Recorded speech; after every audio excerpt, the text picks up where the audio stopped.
बिस्मिल्लाहिर्रहमानिर्रहीम। अस्सलाम वालेकुम। प्रोग्राम व्यूज़ टाइम में अवां खे भली कार चऊं था। पीपल्स पार्टी चेयरमैन ऐं परॾेही वज़ीर बिलावल भुट्टो ज़रदारी अमेरिका जे 3 ॾींहंनि जे सरकारी दौरे ते रवानो थी वियो आहे।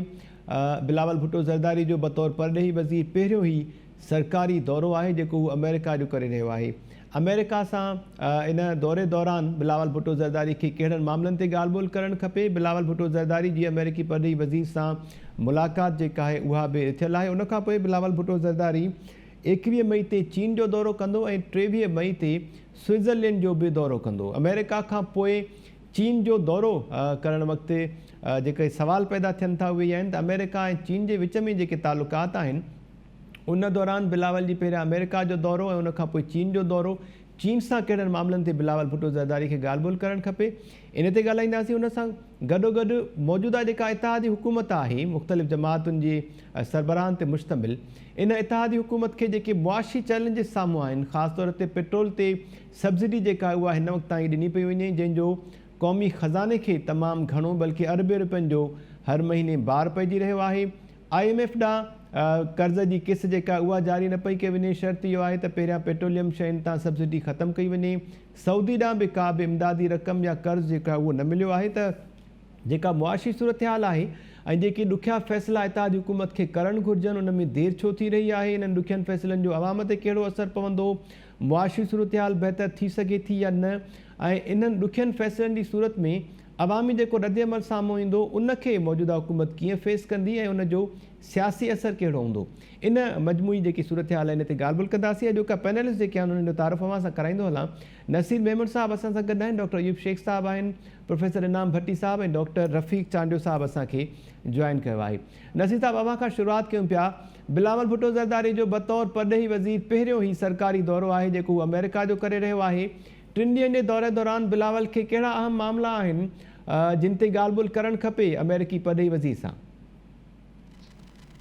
ही जेको ताज़ो सूरत हाल थी पाकिस्तान जे अॻूणे वज़ीर आज़म जंहिं तरह अमेरिका जे बारे में जेका सॼी हिकिड़ी कैंपेन कई आहे ऐं इहो चवण त हुन जे ख़िलाफ़ साज़िश कई आहे ऐं इहो जेको पोइ सभिनि खे मालूम आहे जेका पूरी कैंपेन आहे। हाणे हूअं त अमेरिका जो ओवरऑल इंटरनेशनल सिनेरियो में कीअं सुपर पावर जा किरदार हूंदा न, अमेरिका जो बड़ो किरदारु आहे, कोई शानदार किरदारु कोन्हे को जिते असां वेही गाड़ियूं वॼायूं या हुनजी सपोर्ट करियूं। पर जहिड़ी तरह इमरान ख़ान उन सॼे किसे खे खयो आहे इहो हिकिड़ो बिल्कुलु ॿियो पासो आहे। इहो हिकिड़ो चीप पॉपुलरिटी जो पब्लिसिटी जो टेक्टिक आहे जेको पंहिंजे हू पॉलिटिकल मीन्स लाइ इस्तेमालु करे पियो ऐं उन में हू इहो नथो ॾिसे त हू पंहिंजे उन हिकिड़े पॉलिटिकल माइलेज हासिलु करण लाइ जेके ओवरऑल मुल्क जा जेके मुआशी ऐं सियासी इंट्रस्ट आहिनि, जियो स्ट्रेटेजिक इंट्रस्ट आहिनि, उन सां खड़ो अचे। इहो चवण त अमेरिका जा ग़ुलाम न आहियूं, फलाण न आहियूं, उहो त हिकिड़े हाणे चवण जूं ॻाल्हियूं आहिनि। ट्रम्प सां मिली मोटी अची चई त ॿियो वर्ल्ड कप खटी आया आहियूं, त अहिड़ो को अमेरिका को ट्रम्प खां पोइ ख़राबु थी वियो आहे छा? बल्कि ट्रम्प जे दौर में त वर्स्ट बदतरीन अमेरिका जी शिकिल वेझे माज़ीअ में का हुई त उहा ट्रम्प जे शिकिल में, ऐं पोइ उन खां अॻु में जेको न वेझे ॾहाके में बुश जे दौर में उन खां पोइ जेको जंगो जदल थियो आहे त उहे सभई हिकिड़ा बदतरीन शिकिल हुई अमेरिकन इंपीरियलिज़म जी। त उन में त का वॾी फंडामेंटल शिफ्ट त आयो कोन्हे सवाइ हिन जे त हिन सदर जे अचण खां पोइ अमेरिका उतां अफ़गानिस्तान मां फ़ौजूं कढियूं ऐं उन जे पुठियां पोइ न आहे त अमेरिका एंटी इंपीरियलिस्ट एजेंडा ते लही आयो आहे। उहो हुनजा पंहिंजा नेशनल इंट्रस्ट आहे, हू जंग मथक थी चुका आहे, एतिरी जेको थो इकोनॉमी जो ड्रेन थी रहियो, तंहिंजे करे इहो हुननि जे नेशनल इंट्रस्ट में हो।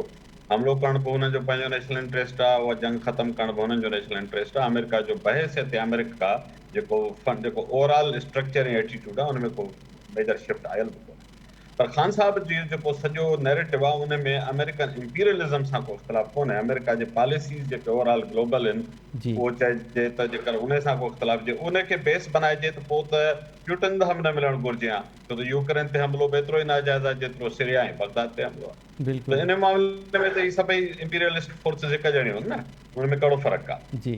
त इन करे ख़ुदि चाइना पंहिंजे साउथ चाइना सी में जेके नंढा मुल्क आहिनि उन्हनि सां कहिड़ो वार्ता कनि, त इहो इंपीरियलिस्ट फोर्सिस जो नेचर आहे सॼी दुनिया में, ईअं हूंदा आहिनि, हर दौर में ईअं रहिया आहिनि। पर हाणे ख़ान साहब उनखे पंहिंजे पॉपुलरिटी लाइ पंहिंजे पॉलिटिक्स लाइ जंहिं तरह यूज़ करणु शुरू कयो त उन सां पाकिस्तान जी ज़ाहिरात जेका पोज़ीशन हिकिड़े अॻे ॾाढी फ्रेजाइल पोज़ीशन आहे, रीजनली बि फ्रेजाइल आहे। जियो स्ट्रेटेजिक कंडीशन में ॾिसो चौधारी जिन मुल्कनि सां हर मुल्क सां जहिड़ो आहे उनजे करे असां वीक आहियूं। ऐं पंहिंजा अंदर जूं हालतूं ख़राबु आहिनि त इन हिकिड़ी नेशनल इंट्रस्ट जॾहिं ॻाल्हि कबी आहे त पोइ उन में इहे सभु शयूं ॾिसणियूं पवंदियूं त कहिड़ी स्टेज ते कीअं कजे। पर उहो ख़ान साहिबु उन शइ खां बालातर आहे, उहो मथां आहे उन खां, हुनजी पंहिंजी हिकिड़ी सोच में जीअंदो आहे। ऐं हुन जेका सॼी कैंपेनिंग कई उन सां अमेरिका ऐं पाकिस्तान जे विच में जेको जेका पाकिस्तान जा अमेरिका सां इकोनॉमिक इंट्रस्ट आहिनि, for example IMF means what, तव्हां अमेरिका सां फिटाए तव्हां चओ त IMF तव्हांजी मदद कंदो त इहो कोन थींदो, ऐं जे तव्हां IMF सां फिटायो था तव्हां चओ त सऊदी अरब तव्हांजी मदद कंदो त इहो कोन थींदो। त इहा हिकिड़ी चेन इफेक्ट आहे। तव्हां हिते अमेरिकन सुपर पावर सां जॾहिं हेड ऑन कोलियन में अचो था, हूअं त इख़्तिलाफ़ रखण या अमेरिका खे तव्हां उनजे फॉरेन पॉलिसीज़ में पंहिंजो किथे सपोर्ट करियो या किथे न करियो, उहा ॿी ॻाल्हि आहे। जी पर तव्हां हेड ऑन वठो ऐं उन में फैंटेसीज़ क्रिएट कयो। मिसाल तौरु तव्हां चओ था, ख़ान साहिबु चयो त मूंखां जो घुरियनि अॾा, मूं चयोमांनि एब्सोल्युटली नॉट। जी हाणे अमेरिका खे ख़बर आहे तारा ॾियण जी सघ कंहिं वटि आहे। ख़ान साहिब वटि त पंहिंजी कुर्सी बचाइण जी, या वज़ीर आज़मनि वटि पैसे त मजबूरी थो चवां, जिन वटि पंहिंजी कुर्सी बचाइण जी सघ न आहे, से मुल्क जा अदा कंहिंखे ॾियण या न ॾियण जो फ़ैसिलो करण जी केतिरी हैसियत रखंदा हूंदा, सभु सम्झूं था। तंहिंजे करे अमेरिका जंहिंखे चवणो हो उहे त चवंदा अमेरिका असांखे चयो ई कोन्हे, जिन वटि अदा आहिनि से चवंदा असांखे चयो ई कोन्हे, जिन वटि पंहिंजी कुर्सी बि कान्हे उहे चवंदा मूंखां अदा घुरिया आहिनि, मूं कोन ॾिना, तंहिंजे करे मूंखे हटाए छॾियो। हाणे उहो सॼो जेको ड्रामेटिक क़िस्म जी फैंटेसी क्रिएट कई आहे, हिकिड़ो पब्लिक हिकिड़ो आउटबस्ट क्रिएट थियो आहे, उनजे करे पाकिस्तान जा अमेरिका सां जेको रिलेशनशिप जी डैमेज आहे। ऐं जंहिं तरह पाकिस्तान हाणे उहो ख़ान साहिबु सॼो त असां रूस खां ही पे वरितो, रूस खां हू पे वरितो, शुक्र अलहमदुलिल्लाह 21 सदीअ जो कम्युनिस्ट वॾे में वॾो इमरान ख़ान साहिबु मुतारिफ़ थी वियो आहे इनक़लाब जी, या हिकिड़े असांजे सभिनि लाइ वॾो नओं इंकिशाफ़ बि आहे त हाणे इमरान ख़ान साहिबु पाकिस्तान में लेफ्ट जो लीडर थी वियो। उहो हाणे प्यूटन सां वेही मामला एंटी अमेरिकन इंपीरियलिज़म खे लीड कंदो। हिन खां वॾी ख़ुशख़बरी असां तव्हां लाइ ॿी कहिड़ी थी सघे। So cutting the story short, जी इन सॼे डैमेज खे कंट्रोल करण जे लाइ यकीनन बिलाल भुट्टो जो पूरो एजेंडा इहो हूंदो त उन डैमेज खे कीअं कंट्रोल कजे। ऐं वेझर में पाकिस्तान जी एस्टेब्लिशमेंट रशिया जे हवाले सां जेके स्टेटमेंट्स ॾिनियूं से बि ॾाढी क्लियर ॾिनियूं, अमेरिका जे हवाले सां ॾाढी क्लियर ॾिनियूं, त उन खां डिप्लोमेटिक चैनल खां बि एड्रेस करण जी ज़रूरत हूंदी आहे, त बिहाइंड द डिप्लोमेटिक चैनल जेको कुझु बि हूंदो आहे पर फेस ते बि ज़रूरी हूंदो आहे। लास्टली जेका तव्हां चाइना जी ॻाल्हि कई, उहो वरी हिकिड़ो ॿियो पासो आहे, माना ख़ान साहिबु उहो पासो हिकिड़े पासे जो ख़राबु न करे वियो आहे, हुनजे पासे जो बि एॾो ई डैमेज थियल आहे। जी हू बि सॼो सीपेक जा हाणे जॾहिं पहिरीं मीटिंग अहसन इक़बाल कई आहे चाइनीज़ सां कंपनी सां, त हू चवंदा असां त 300 अरब रुपया तव्हां वटि फाथल, उनखां पोइ चाइनीज़ जी टारगेटिंग पई थिए। ऐं इहा ॻाल्हि मां कन्विंस्ड आहियां त चाइनीज़ जी टारगेटिंग को लोकल फिनामिना एब्सोल्युटली कोन्हे को, मूंखे उन में बि इंटरनेशनल इंपीरियलिस्ट फोर्सिस जो जेको हिन इलाइक़े में प्रॉक्सी वार्स हलनि थियूं ऐं डायरेक्ट वार्स हलनि थियूं, इहो उनजो कनेक्शन आहे। इहो हिकिड़ो वॾो वारफेयर आहे जंहिंजो हिसो आहे, जंहिंमें इहा टारगेटिंग थिए थी। त चाइना अॻे ई दासू वाक़े खां पोइ, कराची यूनिवर्सिटी वारे वाक़े खां पोइ, ऐं वरी हेॾा पैसा बि न ॾिजनि, त माना तव्हां इन्वेस्टमेंट लाइ बि माहौल न ठाहियो, माण्हू बि हुननि जा मरनि ऐं पैसा बि हुननि खे न मिलनि, घणनि नफ़लनि जो सवाबु आहे कंहिंखे त वेही पाकिस्तान में हेॾी वरी 50 अरब 60 अरब डॉलर जी इन्वेस्टमेंट मिले। तो हिकिड़ी ॿी फोर्स बेनाइट आहे। हाणे यकीनन हू उन सां बि ॻाल्हाए उनखे बि राज़ी करणु चाहींदा, छो त हिन वक़्तु पाकिस्तान क्राइसिस में आहे, पाकिस्तान खे कर्ज़ सां गॾु इन्वेस्टमेंट बि खपे थी, ऐं चाइना कर्ज़ न ॾींदो या टेम्पररी ॾेई सघे थो, स्टेट बैंक में तव्हांखे 100 अरब डॉलर ॾेई छॾे, उहा पंहिंजो कुझु अर्से जे लाइ त ॿी ॻाल्हि आहे, पर बुनियादी तौर ते चाइनीज़ अप्रोच इन्वेस्टमेंट वारी आहे, त उहा फॉरेन डायरेक्ट क्लोज़ डाइट ते आहे, उहा बि खपे थी। त मूंखे लॻे थो त बिलाल भुट्टो हिन ॿिन्ही मुल्कनि खे डिफरेंट इंटरेस्ट पिच ते इंगेज करण लाइ एफर्ट कंदो। ठीक है नसीर अहमद साहब। डॉक्टर अयूब शेख साहब अवां आयो सर? प्रोफेसर इनाम भट्टी साहब ॾाढो था। प्रोफेसर इनाम भट्टी साहब, ॻाल्हि ॿोल ॿुधी आहे नसीर अहमद साहब जी, उन्हनि जो चवणु आहे त जियो स्ट्रेटेजिक सूरत हाल मुल्क जी ॾाढी ख़राबु आहे, ऐं अहिड़े वक़्त ते जॾहिं इमरान ख़ान जो बयानियो एंटी अमेरिकन आहे, साज़िशी बयानियो जेको आहे अमेरिका जे हवाले सां, उन जी ॻाल्हि ॿोल थींदी रही आहे, मास मोबिलाइज़ेशन इमरान ख़ान करे पियो अमेरिका ख़िलाफ़, उन सिचुएशन दौरान बिलावल भुट्टे ज़रदारी जी केतिरी इन दौरे जी अहमियत आहे अमेरिका जी? मतिलबु जियो स्ट्रेटेजिक सिचुएशन त पाकिस्तान जी ॾाढी बहितरीनु आहे, इन जो ई फ़ाइदो वठंदे जेको आहे सो मुंहिंजे ख़्याल में उहो सभु कुझु कंदा। अमेरिका जी जेका हिन वक़्तु सूरत हाल आहे, अॼु जी ताज़ी सूरत हाल इहा आहे त जॾहिं स्वीडन ऐं जेको आहे सो स्कैंडिनेवियन कंट्रीज़ जेके आहिनि, कुझु स्वीडन ऐं फिनलैंड जेको आहे नेटो में शमूलियत जो ॾेखारियो आहे, इज़हार कयो आहे, बल्कि ईअं सम्झो त उन्हनि खणी उन जे लाइ कोशिशि वठणु शुरू कई आहे, त तुर्की उन जे लाइ अॻियां अची बीठो आहे ऐं उन ॾाढो रुकावट बणिजी बीठो आहे, त उन्हनि खे न मिलणु खपे मेंबरशिप, ऐं उन जी मीटिंग जेका उन्हनि खे करणी हुई टर्किश गवर्नमेंट सां, उन्हनि खां उन्हनि मना करे छॾियो। रजब तैयब अर्दगान त जेको आहे सो असां ॾे अचण जी का ज़रूरत कोन्हे। त आउं सम्झां थो इहा सूरत हाल जेका आहे आलमी पस मंज़र में अमेरिका खे जेका ज़रूरत पवंदी थी वञे हिते हिन ख़िते में, जी उहा अञा वधीक तेज़ पई थिए। ॿी जेका अहम सूरत हाल आहे उहा इहा आहे त पाकिस्तान ई उहो कंट्री आहे जंहिं 69 वारे दौर में यानी 69 ऐं 70 वारे दौरान अमेरिका ऐं चाइना जूं पहिरियों दफ़ो जेके पिंग पोंग डिप्लोमेसी जो जेको रस्तो हमकिनार कयो उहो थ्रू पाकिस्तान ई थियो हुयो। जी याया खान जे दौर में पहिरियों दफ़ो खुफ़िया तौर ते हिते निक्सन ऐं हेनरी किसेंजर जेको आहे उहे कंहिं तरीक़े सां पाकिस्तान मां स्लिप थी वञी चाइना मुलाक़ातूं बि करे आया ऐं पोइ उन खां पोइ उहे शयूं डिस्क्लोज़ थियूं। त हिन वक़्तु बि जेका सूरत हाल आहे उहा इंतिहाई अहम आहे, ख़ासि करे रूस वारे पस मंज़र में। जी त जेकॾहिं पाकिस्तान अमेरिका जे ऐं चाइना जे विच में इन क़िस्म जी का डिप्लोमेसी करे थो वञे, ऐं उन वक़्त में बि 72 में बि हिकिड़ो यूनाइटेड नेशंस में को इशू हुयो जंहिंमें बि चाइना खे वोटिंग में सपोर्ट वठण जे लाइ जेको आहे सो अमेरिका थ्रू पाकिस्तान आमादा करे वियो उन वक़्त में बि। त हींअर बि जेका सूरत हाल आहे आउं सम्झां थो त जेकॾहिं पाकिस्तान चाइना जे अमेरिका जे विच में को अहिड़ो रस्तो पैदा करे थो त उनजो फ़ाइदो पाकिस्तान खे ज़ाहिरी आहे अमेरिका जे तरफ़ां थींदो। ऐं मौजूदा जेका पाकिस्तान जी मुआशी सूरत हाल आहे उन में उन्हनि खे इन शइ जी शदीद ज़रूरत आहे त हू कंहिं बि तरह सां अमेरिका जे अहिड़नि पॉलिसियुनि खे ऐं अहिड़नि उन्हनि जे ज़रूरतुनि खे कंहिं तरीक़े सां हल कनि या मदद कनि त जंहिंमें हुननि जो को फाइनेंशियल सपोर्ट थी सघे। ऐं माज़ी में बि ईअं ई थियो, अयूब खान जे दौर में पाकिस्तान खे जेको बेतहाशा सपोर्ट मिली, जेका इंडस्ट्रियलाइजेशन उन वक़्त में थी, उन वक़्त में जेका तरक़ी थी, उन सां गॾोगॾु जेको उन वक़्त में पैसो जंहिं तरीक़े सां पाकिस्तान में आयो, जंहिंमें हैवी मैकेनिकल कॉम्प्लेक्स खां वठी करे सभु शयूं उन वक़्त में ठहणु शुरू थियूं, त इहो बि सॼो उन्हनि ॾींहंनि जो नतीजो आहे। ऐं उन खां पोइ वरी ज़ुल्फ़िकार अली भुट्टो जे दौर में जॾहिं रूस खां बि उन मदद वठणु शुरू कई ऐं उन बि पाकिस्तान में स्टील मिल ऐं ॿियनि जा जेको प्रोजेक्ट्स ॾिना। त डिप्लोमेसी में इहो ई हूंदो आहे त कामयाबु डिप्लोमेट उहो हूंदो आहे जेको पंहिंजे क़ौमी मुफ़ादनि खे नज़र में रखंदे ॿियनि दुनिया जे मुफ़ादनि खे कंहिं न कंहिं तरीक़े सां सर्व कंदो आहे। पर हिते माज़ी में घणे भाङे ईअं थींदो रहियो आहे त पंहिंजनि क़ौमी मुफ़ादनि खे घटि नज़र में रखियो वेंदो आहे, ॿियनि ॿाहिरियुनि क़ुवतुनि जो क़ौमी मुफ़ादनि खे वधीक तरजीह ॾिनी वेंदी आहे। न त ही का ख़राबु ॻाल्हि कोन्हे कंहिं बि मुल्क जे लाइ, ऐं हिक ॿिए जी मदद करणु, उनजे कमु अचणु ऐं उनजे पॉलिटिकल जेको आहे सो सिस्टम खे सम्झंदे करे उन लाइ को स्पेस क्रिएट करणु त ख़राबु ॻाल्हि कोन हूंदी आहे। पर जॾहिं तव्हां पंहिंजा मुफ़ाद विसारे सिर्फ़ु ज़ाती मुफ़ादनि ते ऐं उन्हनि परायनि मुफ़ादनि ते हलंदो त पोइ नतीजो इहो थींदो त उनजो नुक़सानु ईअं ई थींदो जीअं जनरल ज़ियाउल खां वठी करे हिन वक़्तु ताईं उहो मुशरफ वारे दौर ताईं जेको ॾिसंदा आयासीं। पर हींअर बि नेवर द लेस त जेकॾहिं बिलावल में एतिरो आहे विज़न ऐं विज़डम त हू कीअं इन खे जेको आहे सो अॻिते वठी सघे थो ऐं अमेरिका सां मिलण खां पोइ चाइना सां बि मिले थो, ऐं चाइना सां जेकॾहिं को अहिड़े क़िस्म जी का बि उन्हनि जे विच में हिकिड़ी हमाहंगी पैदा करे थो जंहिंमें चाइना कंहिं बि ॾुखे वक़्त में रशिया जो ओपन मददगार थी न बीहे। हिन वक़्तु अमेरिका जी वधि खां वधि ज़रूरत इहा आहे त जेकॾहिं हू रशिया खे कंहिं बि तरीक़े सां थोरो सख़्ती सां पेश अचनि, दुनिया सॼी या फोर्सिस या खणी सिर्फ़ु अमेरिका ई, त उन में चाइना सिर्फ़ु जेकॾहिं पंहिंजो रोल एतिरो अदा न करे त आउं सम्झां थो रशिया कंहिं बि तरह सां इन जे क़ाबिल न रहंदो जो दुनिया जे क़ुवतुनि सां टकराए सघे। सभ खां वॾी शइ आहे माली फाइनेंशियल सपोर्ट।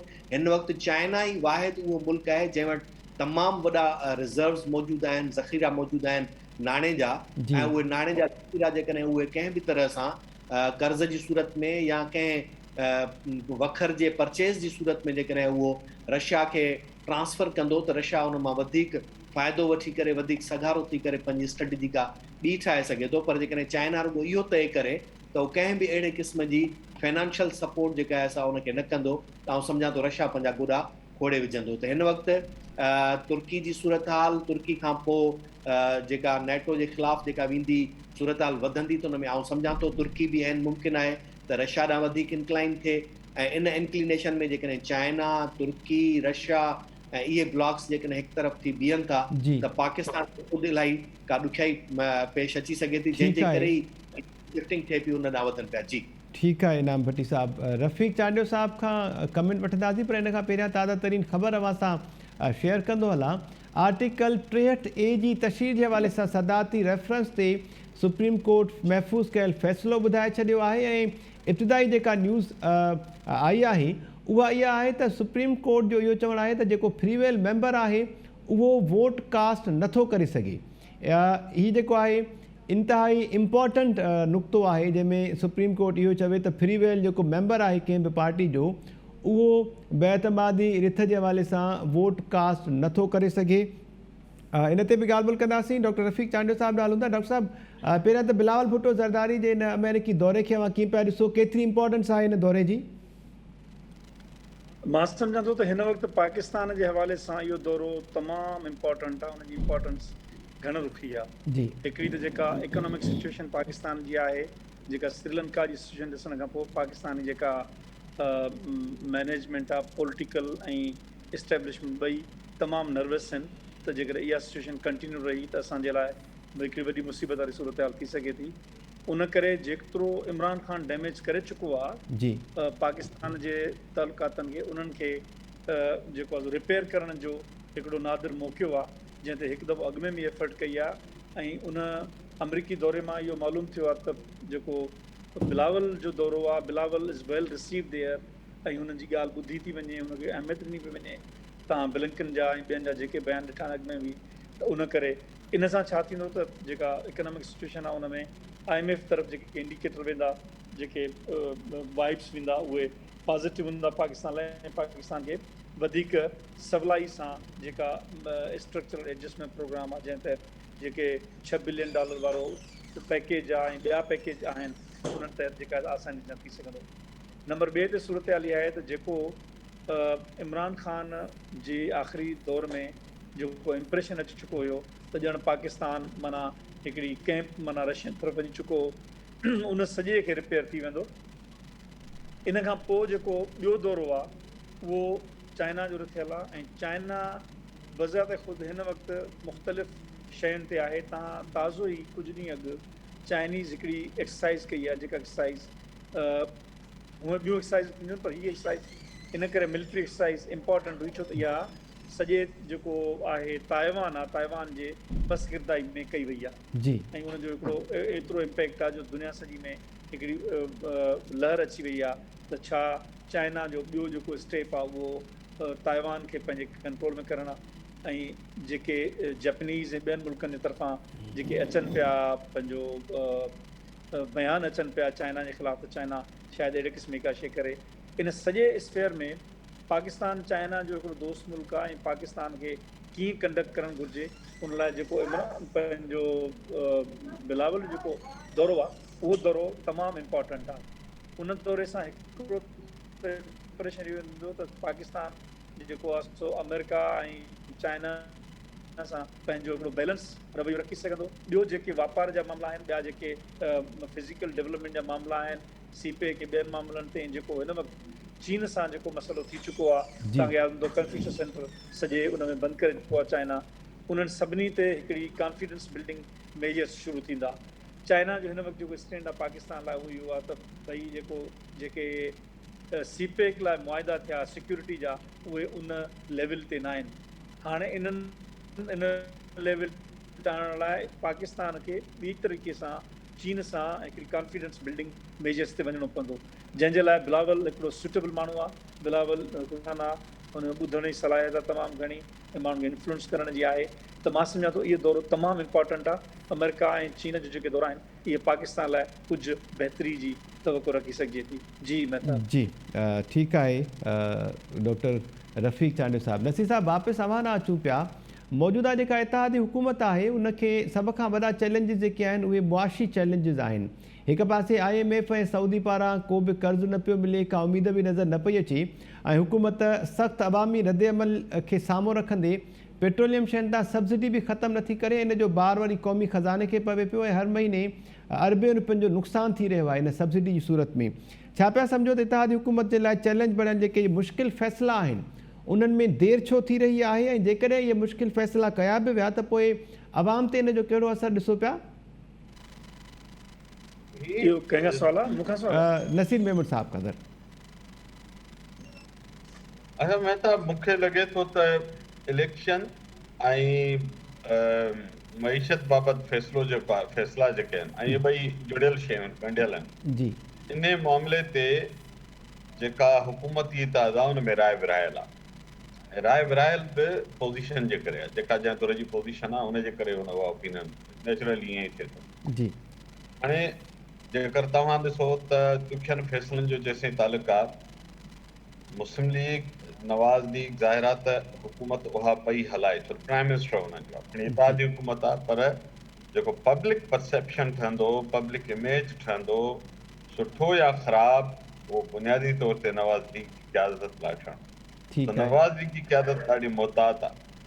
उहा चए थी त जेकर असांखे ॾुखिया फ़ैसिला वठी ऐं रुपये खे वधीक डिवेल्यू करणो हुजे या असांखे IMF सां ॻाल्हाइण जे लाइ कर्ज़ वठण सां उनखे राज़ी करण जे लाइ असांखे हिकदमि सां जेको इमरान ख़ान जे दौर में वाइदा थियल हुआ उन्हनि खे असां हिकदमि इम्प्लीमेंट कयूं ऐं एनर्जी बिल जेको पब्लिक लाइ आहे उहो ॾेढुणो थी वञे, त उहो चए थी त जेकर अहिड़ो फ़ैसिलो करिणो आहे, हाईली अनपॉपुलर फ़ैसिलो हूंदो, इहो त सिधी सिधी ॻाल्हि आहे, तमामु अहिड़ो फ़ैसिलो हूंदो, डैमेजिंग बि हूंदो पॉलिटिकली स्पीकिंग। बिल्कुलु पॉलिटिकली डैमेजिंग हूंदो।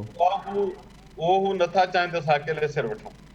उहो चवंदा जॾहिं आहे इताद हुकूमत में गॾु वेठा हो, पोइ खणी वज़ीर आज़म हिकिड़ो आहे, पर फ़ैसिलो वज़ीर आज़म अकेले वठणु आहे न, त उहो इंसिस्ट था कनि त सभई ऑन करियो, त पोइ असां हली वज़ीर आज़म जॾहिं इहो अनाउंस करे त पोइ हुन में पीपल्स पार्टी बि ऑन बोर्ड हुजे, मौलाना साहिब बि ऑन बोर्ड हुजे, केर बि ऑन बोर्ड हुजे।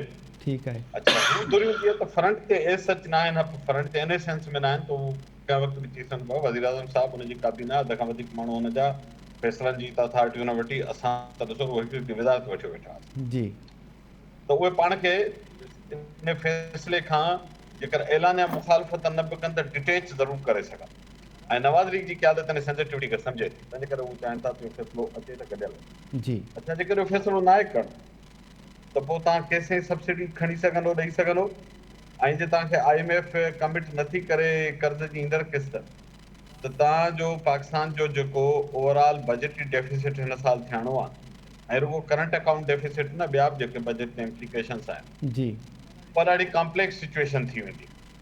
IMF जे पैसा न ॾियण सां तव्हांजे सॼे मार्केट में जेका बांड जी साख आहे उहा वीक थी वञे, तव्हांखे ॿिया मुल्क जेके रुगो रिज़र्व में रखण लाइ पैसा ॾींदा आहिनि उहे बि डायरेक्टली ऐं इनडायरेक्टली IMF सां कनेक्टेड आहे उहा सॼी सपोर्ट।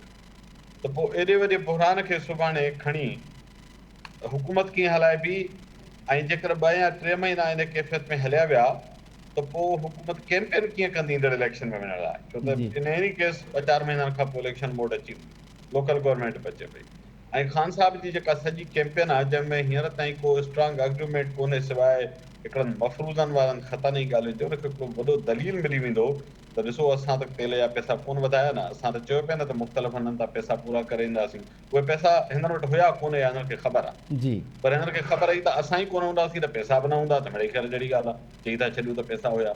ठीकु आहे। तो इहा सॼी इन में इहो हिकिड़ो ट्रेप आहे या हिकिड़ी सिचुएशन आहे एटलीस्ट जंहिंमें नवाज़ लीग फाथियल आहे, ऐं उहा मुसलसिल हुन ते स्ट्रगल पई करे, ऐं उनजी ख़्वाहिश आहे त इहो एॾा वॾा अनपॉपुलर डिसीजन इवन गॾियल खणबा त पॉलिटिकली डैमेजिंग हूंदा, तंहिंजे करे नवाज़ लीग चाहे थी त इलेक्शन अनाउंस थी वञे ऐं 3 महीननि जे लाइ का विच ते 4 महीननि लाइ या 15 महीननि लाइ जेसिताईं नेक्स्ट इलेक्शन थी सघे का ॿी दौर अची बीहे, इहे सभु फ़ैसिला उहा अची करे जिन जा पॉलिटिकल स्टेक्स न हूंदा आहिनि, इहो टिपिकल इन क़िस्म जे गवर्नमेंट्स में ॾाढा फ़ैसिला करणु आसान हूंदा आहिनि। जी ॿिए तरफ़ जेको ज़रदारी साहिब या फज़ल रहमान साहिब जी पार्टी आहे, उहे इलेक्शन जल्दी कराइण जे मूड में कोन आहिनि, उहे चवनि था त उन्हनि खे टाइम खपे पंहिंजे कुझु पोज़ीशन स्ट्रेंथन करण लाइ, छो त ज़रदारी साहिब बहसियत पीपल्स पार्टी वोट जे हवाले सां इफेक्टिवली सिंध ताईं मौजूदु आहे, ऐं हुनखे ॿिए हंधि जेकर कंहिं एनरोड्स ठाहिणा आहिनि या एस्टेब्लिशमेंट सां ॿियूं नेगोशिएशन्स करणियूं त हुनखे टाइम जी ज़रूरत आहे, ऐं पोज़ीशन जेको हुन लाइ फेवरेबल आहे, टेलमेंट आहे हींअर हुन वटि।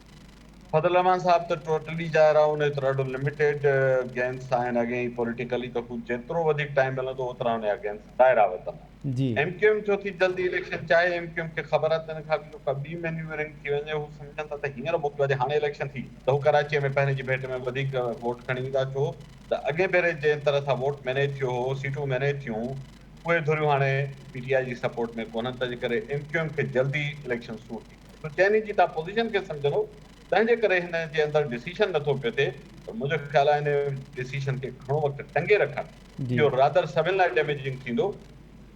जेतिरो जल्द थी सघे हिन जे बारे में को हिकु फ़ैसिलो वठी हिकिड़े पासे थियणु ज़रूरी आहे। इन पासनि ते टाइट रोप ते घणो अरसो इहो हुकूमत खे हलाइणु वधीक हानिकार थींदो रेपुटेशन जे हवाले सां सभिनी हुकूमती जी। ठीकु आहे नसीर मेमन साहब। डॉक्टर अयूब शेख साहब असांखे जॉइन कयो आहे। डॉक्टर साहब वेलकम चऊं था तव्हांखे। शुरूआत में असां ॻाल्हि ॿोल कई बिलावल भुट्टो ज़रदारी जे पहिरें सरकारी दौरे जी जेको हू अमेरिका जो करे रहियो आहे, उन खां पोइ 21 मई ते चीन जो दौरो बि कंदो। कीअं पिया ॾिसो इन दौरे खे, ऐं ख़ासि तौर ते पाकिस्तान में जेको इमरान जो अमेरिकी मुखालिफ़ बयानियूं हले पियो, साज़िश जी ॻाल्हि हू करे थो, उन दौरान बिलावल भुट्टो ज़रदारी जे इन दौरे जी केतिरी अहमियत आहे? कहिड़ा कहिड़ा मामला आहिनि जंहिं ते बिलावल खे ॻाल्हाइणु घुरिजे? मुंहिंजो पंहिंजो ख़्यालु हीअ आहे त मौजूदा जेका हुकूमत आहे उनखे पंहिंजो कमु करणु खपे जी। ऐं जेको वज़ीर ख़ारजा आहे उनखे वज़ारत ख़ारजा जो कमु करणु खपे। ऐं जेकॾहिं वज़ीर ख़ारजा इन मामले में पियो त फ़लाणो छा थो चए, फ़लाणो छा थो चए, पोइ त कमु न हलंदो। इन करे हिकिड़ी लाइन आहे, ऐं मौजूदा हुकूमत जी जेका लाइन आहे उहा हिकिड़े बैलेंस तहत जेकॾहिं उहो हलाए सघनि ऐं CPEC बि हलाइनि ऐं अमेरिका खे बि हलाइनि। अमेरिका खे हलाइण सां गॾु तव्हांखे इहा ॻाल्हि सम्झणी पवंदी त IMF तव्हां सां गॾु बीहे या न बीहे। इन करे अमेरिका सां ॻाल्हाइण लाइ तव्हांखे लाज़मन पैसा खपनि था हिन मुल्क खे हलाइण जे लाइ, उहे IMF ॾींदी। IMF तव्हांखे पैसा ॾींदी त सब्सिडी जो जेको बार आहे रोज़ 1 अरब रुपया, इन वज़न खे सिर्फ़ु हुकूमत सम्झी सघे थी, ॿियो को बि नथो सम्झी सघे। ॿियो जेकॾहिं को सम्झे थो त उहो मिस्टर इमरान ख़ान साहबु सम्झे थो, जेको सम्झे थो त हीअ जंहिं महिल बि तेल जो अघु वधाईंदा उन महिल मां मुल्क सॼे खे बाहि ॿारे छॾींदुमि, त ॾिठो आहे हीअ महांगाई ते अची विया। असल में पॉलिटिक्स करण जे लाइ जेको माण्हू रिस्क खां नथो डिॼे जी, सख़्तु फ़ैसिलनि खां डिॼे थो, उहो कामयाबु वेंदो।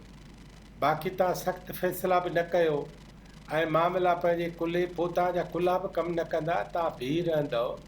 मुंहिंजो पंहिंजो ख़्यालु हीअ आहे त तव्हां बिना देर जे ॿ रस्ता आहिनि तव्हां वटि, या सब्सिडी या विथड्रॉ। या हुकूमत मां हथ कढो, नथा कढो त पोइ सब्सिडी खे तव्हां अनाउंस कयो ऐं सब्सिडी खे विथड्रॉ कयो। इन्हनि ॿिन्ही विथड्रॉल खां सवाइ हीअ हुकूमत नथी हली सघे। अॼोकी मीडिया ॾिसो, कल्होकी मीडिया ॾिसो, ईंदड़ 10 ॾींहंनि जी मीडिया में तव्हांखे विथड्रॉल जे पासे ईंदी नज़र। ऐं सरकार जेकॾहिं सम्झे थी त असां सां का सणाई थींदी, उहा सणाई का बि न थींदी। इन करे जनाब बिलावल भुट्टे ज़रदारी साहब खे बि हिन हुकूमत खे बचाइण जे लाइ चीन तोड़े अमेरिका, सऊदी अरब तोड़े रूस, UAE, उन्हनि सभिनी खां मदद वठणी पवंदी। हिकु दफ़ो मदद जो दरवाज़ो खुलंदो त पोइ 2-4 महीननि में इहे अहिड़ा थी वेंदा जो 2-4 महीननि खां पोइ इलेक्शन जो अनाउंस बि करे सघंदा ऐं हुकूमत बि जेका आहे उहा पंहिंजे हिसाब सां नज़र ईंदी। बाक़ी तव्हां फ़ैसिलो न कंदव, ड्रिजंदव, जो डर गया वो मर गया वारो कमु थींदो। इन जो मतिलबु लॻे ईअं थो त मौजूदा हुकूमत कंहिं मदद जो इंतज़ारु करे पई, छाकाणि त नसीर साहब जो कमेंट इहो आहे त जेकॾहिं हुकूमत सब्सिडी ख़तमु कई या मुश्किल फ़ैसिला कया त पोइ जेको सख़्तु अवामी रद्दअमल साम्हूं ईंदो उन जो नुक़सानु अकेले सिर्फ़ु नवाज़ लीग भोगींदी, उहा इहो भोगणु नथी चाहे। इन जे करे शायदि देरि थिए पई सख़्तु ऐं ॾुखिया फ़ैसिला करण में। हा, पर उन जे लाइ हिननि खे तयारी करणु खपे न। ही छुड़ गाबा वण जी काठी सभु जो गॾिया आहिनि त इहे वण जी काठी हिकु थुड़ मां नथी निकिरे न। हर कंहिंजो पंहिंजो ख़्यालु आहे, पंहिंजो नज़रियो आहे, पंहिंजी नज़र आहे, पंहिंजी निगाह आहे, ऐं हर को पंहिंजी पार्टी जे बारे में थो सोचे। पाकिस्तान जे बारे में कोई बि नथो सोचे त पाकिस्तान जो छा थींदो। हर को पंहिंजी पार्टी जे बारे में थो सोचे त हीअं कंदुमि त मुंहिंजी पार्टी खे हीअ चांस मिलंदो, हीअं कंदुमि त मुंहिंजी पार्टी खे हीअ चांस मिलंदो। मां सम्झां थो हिकिड़ी पॉलिटिकल शिफ्ट जी घुर्ज आहे हिननि पार्टियुनि खे ऐं ख़ुदि पाकिस्तान जे अंदरि समूरे अवाम खे इहा ॻाल्हि ॿुधाइण जी घुरिज आहे त हीउ जेको कुझु थियो आहे, जी ॾिसो तव्हां 3.5 साल इमरान ख़ान जी हुकूमत में हिकिड़ो ॾींहुं बि मूंखे कढी ॾेखारियो इमरान ख़ान जा जेके बि मीडिया विज़िट्स हुआ, जेके बि उन जा माण्हू हुआ, उन्हनि कंहिं हिकिड़े रोज़ इहा ॻाल्हि कई पए असां ते बार गुज़िरियल हुकूमत जो आहे, गुज़िरियल हुकूमत जो आहे, गुज़िरियल हुकूमत जो आहे। हीअ 3.5 साल जेका तबाही थी आहे इन जे बारे में को ॻाल्हाइण लाइ तयारु कोन्हे ऐं हर को सम्झे थो मुमकिन आहे कॾहिं इमरान ख़ान असांखे कमु अची वञे त उन सां बि असांजा तिर सवां हुजनि। जी पार्टी सोचींदव त तबाह थींदव, पाकिस्तान सोचींदव त अॻिते वधी सघंदो। ठीकु आहे डॉक्टर अयूब शेख साहब। नाज़रीन, प्रोफेसर इनाम भट्टी साहब जो कमेंट शामिल कंदासीं, पर उन खां पहिरियां मूंखे ॿुधायो त सुप्रीम कोर्ट पारां जेको हिन वक़्तु अॼु सुबुह जो महफ़ूज़ कयल फ़ैसिलो ॿुधायो वियो आहे, उन में इहो चयो वियो आहे त जेको फ्रीवेल मेंबर आहे उन जो वोट कास्ट नथो थी सघे। अहम ही केस आहे जंहिंजी ॿुधणी जेका आहे उहा रही आहे। तहरीक इंसाफ़ जूं समूरियूं दरख़्वास्तूं जेके आहिनि उहे सुप्रीम कोर्ट ख़ारिज करे छॾियूं आहिनि। आर्टिकल 63A जी तशरीह बाबति सदारती रेफरेंस ते सुप्रीम कोर्ट जे चीफ जस्टिस उमर अता बिंदयाल जी सरबराही में 5 रुकनी बेंच इहा ॿुधणी कई आहे। अहम फ़ैसिलो इहो साम्हूं आयो आहे त फ्रीवेल जेको मेंबर आहे उहो ताहयात नाअहल थी वेंदो। इंतिहाई अहम माफ़ कजो नाज़रीन, ताहयात नाअहलीअ खां जेके आहिनि उहे बची विया आहिनि। सुप्रीम कोर्ट पारां इहो तफ़सीली फ़ैसिलो जेको आहे महफ़ूज़ कयल उहो ॿुधायो वियो आहे, जंहिंमें चयो वियो आहे त फ्रीवेल जेके मेंबर्स आहिनि उन जो वोट कास्ट नथो थी सघे, पर फ्रीवेल मेंबर्स जेके आहिनि उहे ताहयात नाअहलीअ खां बची विया आहिनि। प्रोफेसर इनाम भट्टी साहब, मौजूदा हुकूमत खे जेके मुआशी चैलेंजिस आहिनि, इन हवाले सां डॉक्टर अयूब शेख साहब जी ॻाल्हि ॿोल बि ॿुधी ऐं नसीर मेमन साहब जी राय बि अव्हां जे साम्हूं आहे। अव्हां कीअं पिया सम्झो त कहिड़ा मुश्किल फ़ैसिला मौजूदा हुकूमत खे फ़ौरी तौर ते करणु खपनि, उन्हनि फ़ैसिलनि में देरि थियण सां अञा वधीक नुक़सानु थींदो मुआशी तौर ते? महताब, जेको हिन वक़्तु पाकिस्तान वटि मटा सटा जे नाणे जे लाइ ज़ख़ीरा मौजूदु आहिनि उहे लॻभॻि कोई 16,000 ऐं कुझु 100 जेके मिलियन अमरीकी डॉलर जेके मौजूदु आहिनि। गुज़िरियल अप्रैल महीने में जेको उन मटा सटा जे ज़ख़ीरनि में खसारो आहे, यानी तव्हां जेकॾहिं $1 जी ख़रीदारी कई आहे त विकिरो केतिरे जो कयो आहे, त उन में लॻभॻि जेकॾहिं अॼु जे 190 रुपया फ़ी डॉलर जे हिसाब सां बि लॻाइजे त उन मुताबिक़ अंदाज़न 3,650 खनि जेको आहे मिलियन डॉलर जो खसारो मौजूदु आहे। ऐं जेकॾहिं इहो हिसाबु लॻाइबो त 16,000 खे जेकॾहिं असां कयूं वधि में वधि 5 महीननि या 5.5 महीननि जा पैसा पाकिस्तान जे ख़ज़ाने में मौजूदु आहिनि, जंहिंमें तव्हां ॿाहिरीं दुनिया खां का शइ घुरायो त उनजी तव्हां वटि पेमेंट जे लाइ पैसनि जी अदायगी जेका आहे उहा का बि बैंक या स्टेट बैंक जेका आहे लेटर ऑफ क्रेडिट अदा करे सघे, यानी उनजी मद में उनखे यकीन दहानी कराए सघे त इहे पैसा मौजूदु आहिनि। न त पोइ सूरत हाल ईअं थींदी जीअं श्रीलंका जे लाइ रस्ते में ईंदड़ तेल जा जहाज़ वापसि मोटी विया या उते ई बीह रहिया, उन्हनि ॿियनि खे वाक ॾियणु शुरू कयो त हाणे कोई ॿियो तेल ख़रीद करे त असीं उन मुल्क ॾांहुं रवाना थियूं। इहा जेका सूरत हाल आहे उहा वाज़े करे थी पई त मुआशी सूरत हाल त पाकिस्तान जी इंतिहाई ख़तरनाक आहे। ऐं उन में आउं चवंदुसि ही 3.5 सालनि जो मसइलो कोन्हे, हीउ मसइलो पाकिस्तान जे पहिरें ॾींहं खां वठी जो आहे। छाकाणि त जंहिं मुल्क जे अंदरि सियासत खे एढाक ते हलायो, जंहिं मुल्क जी मईशत खे एढाक ते हलायो, डे टू डे बिज़नेस खे अहमियत ॾियो, सिर्फ़ु हर को इन में हुजे त मुंहिंजी कुर्सी कीअं थी हले, कीअं थी बचे, बाक़ी जे लाइ उन वटि को विज़न न हुजे, का रिथा न हुजे, उन्हनि मुल्कनि में ईअं ई ॾेवालपणो थींदो आहे। ऐं उन सां गॾोगॾु जिते वरी करप्शन जी इंतिहा हुजे, जो उन में सिविलियन नॉन सिविलियन ब्यूरोक्रेसी खां वठी सियासतदाननि खां वठी करे आम माण्हू जेको बिजली जी चोरी करे थो उन ताईं, या पाणी जे बिल जी चोरी करे थो उन ताईं, उहे सभु जा सभु इन जे ई करे उन मुलविस आहिनि। छाकाणि त मुल्क जे अंदरि हर को सिर्फ़ु पंहिंजो ज़ाती ज़िंदगी जो जियापो, पंहिंजी ख़ुशहाली ऐं पंहिंजो ई मुस्तक़बिल बहितर ॾिसे थो। मुल्क ईअं न हलंदा आहिनि। उनजो सॼो जेको सबबु आहे उहो हिन मुल्क जो सॼो सियासी ऐं रियासती बहरान आहे। मुल्क जे अंदरि हींअर जेको इहो रियासती बहरान आहे उन में हिकिड़ा ॿिया जेके वॾा मसइला आहिनि उहे इहे बि आहिनि त गॾु खणी हलण वारी सोच ऐं रविश कॾहिं हिते रही कोन्हे। सियासत में फ्लोर ते हिक ॿिए जी मुखालफ़त करणु, हिक ॿिए जे पॉलिसियुनि जे ख़िलाफ़ु ॻाल्हाइणु, इहो सियासी जोहर आहे, इहो सियासी जेको आहे ज़ेवर आहे, डेमोक्रेटिक प्रोसेस आहे। पर हिक ॿिए खे गारियूं ॾियणु ऐं कंहिंजी ॻाल्हि न मञणु इहो सियासत न, पर इहो सिर्फ़ु ऐं सिर्फ़ु पंहिंजी ज़ात सां ॿधल जेके माण्हू हूंदा आहिनि उहे ई उहे इन तरीक़े सां हलंदा आहिनि। ठीकु त आहे। हिते उन्हनि खे वधणु विझण ई कोन ॾिनो वियो आहे। कॾहिं बि फ्लोर ते ईअं कोन थियो आहे त तव्हां इकनॉमिक पॉलिसी कोई खणी अचे, उनजो मुखालिफ़ उन इकनॉमिक पॉलिसी जी जेका आहे असां को तनक़ीद करे उनखां पोइ उन में वरी पंहिंजे इस्लाहत लाइ तजवीज़ूं ॾिए। हिते त हालत इहा हूंदी आहे, तव्हां ॾिठो हूंदो त केतिरे अरसे खां वठी करे असेंबली सूबाई तोड़े क़ौमी जेॾी महिल उते फाइनेंस बिल पेश थींदो आहे त उते तव्हां ॾिठो आहे त रविश कहिड़ी हूंदी आहे। फाइनेंस बिल ते क्रिटिकल व्यू, एनालिटिकल व्यू, उन सां गॾोगॾु पंहिंजो को पर्सपेक्टिव ॾियण जे बजाए सिर्फ़ु ई बुक खणी उछलाया वेंदा आहिनि, वॾियूं वॾियूं डिघियूं तक़रीरूं कयूं वेंदियूं आहिनि ऐं जंहिंजे नतीजे में उहो बिल त पास थी वेंदो आहे, पर केर बि इहो क़बूल करण लाइ तयारु न हूंदो आहे त असां हिन ते वर्किंग ई कोन कई, को कम ई कोन कयो। ठीकु आहे हालत इनाम सभिनी साहब।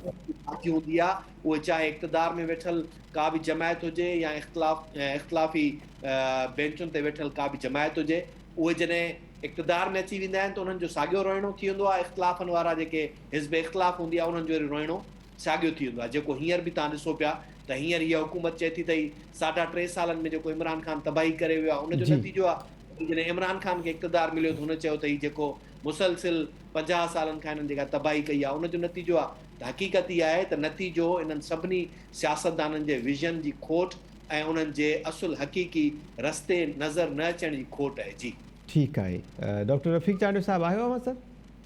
जी जी जी रफ़ीक साहब, अव्हांखे छा पियो लॻे इन्हनि फ़ैसिलनि में जेके सख़्तु ऐं ॾुखिया मुआशी फ़ैसिला हुकूमत खे करणु घुरिजनि, जेका हिन वक़्तु मुआशी सूरत हाल आहे उन में एतिरी देरि छो पई थिए?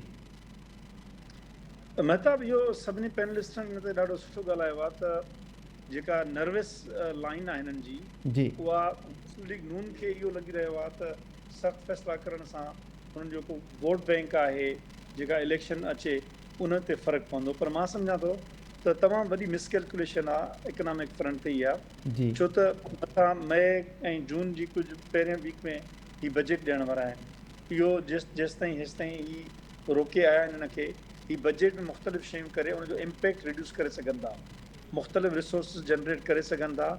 ऐं जेकॾहिं पेट्रोल वधे थो त डीज़ल खे रोकनि, छो त डीज़ल जो डायरेक्ट इम्पैक्ट पवंदो आहे शयुनि जे वाह पैसनि जी ट्रांसपोर्टेशन ते। इन क़िस्म जो हिकु कॉम्बिनेशन ऑफ तमामु वॾी टैक्सिस जी, लेवीज़ जी, हिकिड़े हंधा घटि कयो हिकिड़े हंधा वधायो ऐं उनजो बैलेंस थिए त काफ़ी बहितर सूरत हाल थी सघे थी। एतिरो वॾो इम्पैक्ट जेतिरो आहे त भई 50 रुपया जेकॾहिं पेट्रोल वधे थो त सिधो सो इम्पैक्ट थिए थो, उन इम्पैक्ट खे रिड्यूस करण ते हिननि जे इकनॉमिस्टनि खे कमु करणु घुरिजे ऐं इहो वायबल आहे, डूएबल आहे। इहा अहिड़ी का बि सूरत हाल कान्हे का त हीउ जेको आहे सो उनखे कंदा। इहा बिल्कुलु सही ॻाल्हि आहे त जेका सब्सिडी आहे इहा इमरान ख़ान छॾे हिन लाइ हिकिड़ी मुसीबत क्रिएट करे वियो आहे। ऐं इहा बि सही ॻाल्हि आहे त माण्हुनि में जेका इनकम जेका माण्हुनि जी जेका रिड्यूस्ड आहे उन ते वॾो इम्पैक्ट आहे उनजो, ऐं वधीक जेका इन्फ्लेशन थींदी इहो। इन सॼे में जेका हुकूमत आहे, हुकूमत खे सुठनि इकनॉमिस्टनि जी ज़रूरत आहे, अकाउंटेंटनि न।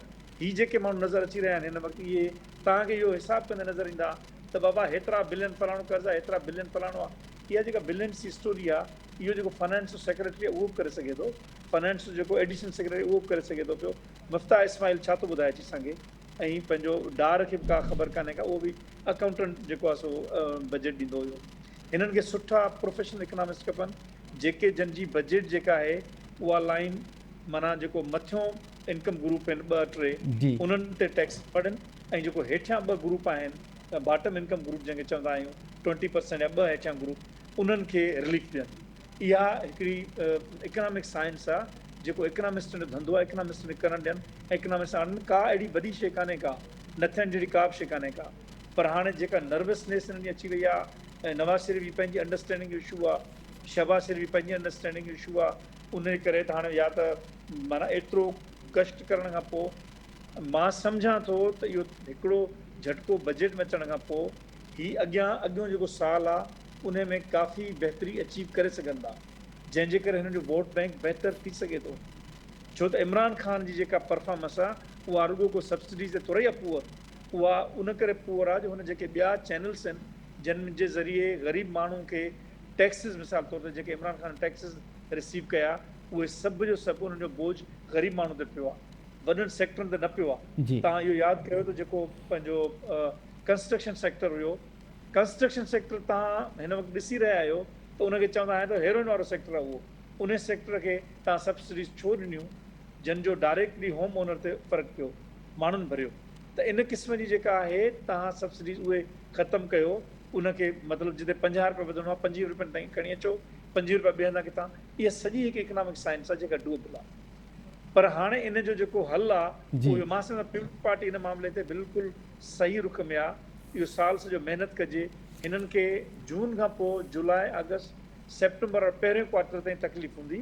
पहिरें क्वार्टर ते हिन जा रिसीट्स अचणु शुरू थी वेंदा ऐं पोइ हिननि खे अॻियां बहितर जेके शयूं थी वेंदियूं। पर हिननि खे थोरी रिस्क करणी पवंदी, थोरी शयूं मैनेज करणी पवंदियूं ऐं का बि अहिड़ी शइ कान्हे का जेका हिननि खे। बाक़ी ॿियो क्वेश्चन इहो आहे त पॉलिटिकली इहे अंडर प्रेशर आहिनि, जंहिं अंडर प्रेशर जे करे इमरान ख़ान सां डील नथा करे सघनि।